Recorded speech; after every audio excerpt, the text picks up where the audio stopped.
और आप विधानसभा में आपका एक भाषण भी था, आपने कहा था कि अगर औरंगज़ेब का महिमा मंडल कर रहे हैं वो जो लोग नागपुर में जो कर रहे हैं उनको यूपी आना चाहिए, हम उनका इलाज कर देंगे। इलाज कैसे करेंगे आप? उपचार तो देखिए, किसी भी बीमारी का उपचार के अलग अलग केंद्र होते हैं।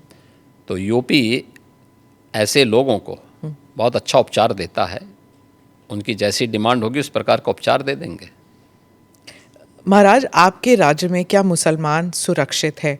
क्योंकि आए दिन सनातन की बात होती है। आप योगी हैं, मुख्यमंत्री हैं, महाराज हैं, क्या हैं आप फिर? मैं एक सामान्य नागरिक हूँ, उत्तर प्रदेश का एक नागरिक हूँ, और एक नागरिक में एक योगी हूँ जो सबके सुख और सबके निरोगता की कामना करता है, सबका साथ और सबके विकास के मंत्र पर विश्वास करता है, और उसी भाव के साथ हम लोग कार्य भी करते हैं।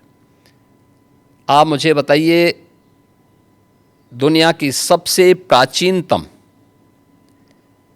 धर्म और संस्कृति है सनातन धर्म। उसके नाम से ही आप अंदाज़ा लगा सकते हैं। दुनिया की कोई जाति, मत और मजहब नहीं है जिसको उसकी विपत्ति के समय सनातन धर्मावलंबियों ने शरण न दी हो, उसके संरक्षण के लिए उसको हर प्रकार से फलने फूलने के लिए अवसर न प्रदान किया हो। लेकिन बदले में उसे मिला क्या? बदले में मिला क्या? और दुनिया के अंदर कोई उदाहरण नहीं, कोई उदाहरण नहीं कि कहीं भी हिंदू राजाओं ने दुनिया के अंदर कहीं भी अपने बल पर, अपने वैभव के दंभ से किसी पर आधिपत्य स्थापित किया हो, कहीं नहीं है। देखिए उदाहरण, अयम निज परोवेति गणना लघु चेतसाम उदार चरितानाम तो वसुधैव कुटुंबकम, इस सनातन वाक्य है। दुनिया के अंदर कोई बोलता है? दुनिया के अंदर किसी ने इसका आचरण किया? कोई नहीं किया। सब तो हड़पना चाहते हैं। यानी यह अपना है, यह पराया है, भेदभाव छोटी संकुचित बुद्धि के लोग करते हैं।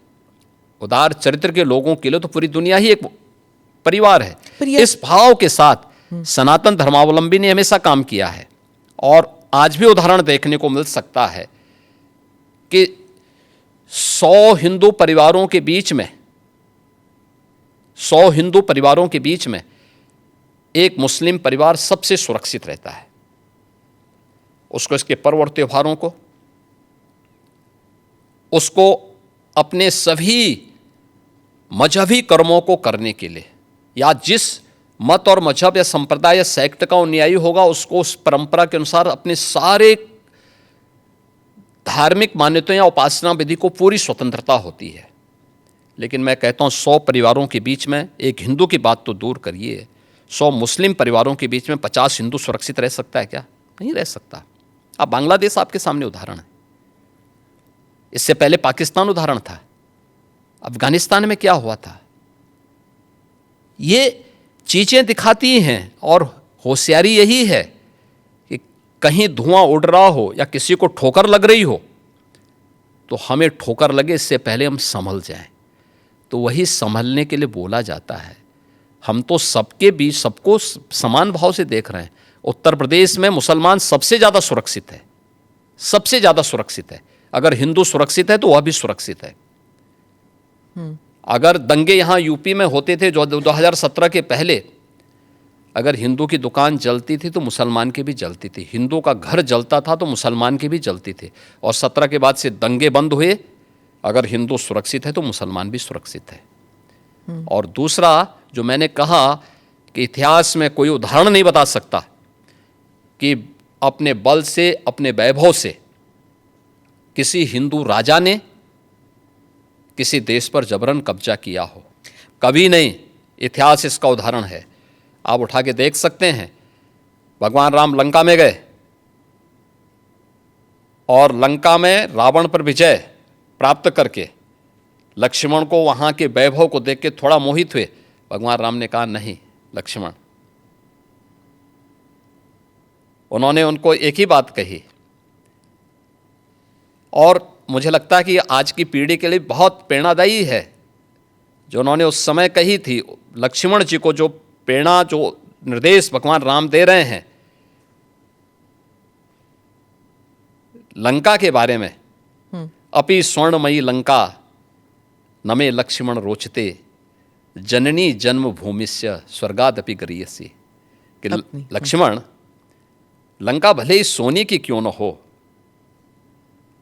लेकिन याद रखना ये मुझे रुचिकर नहीं लगती, मेरी रुचि का नहीं है। मेरा काम था माता सीता को दुरात्मा रावण से मुक्त करना, वो मैंने कर लिया है।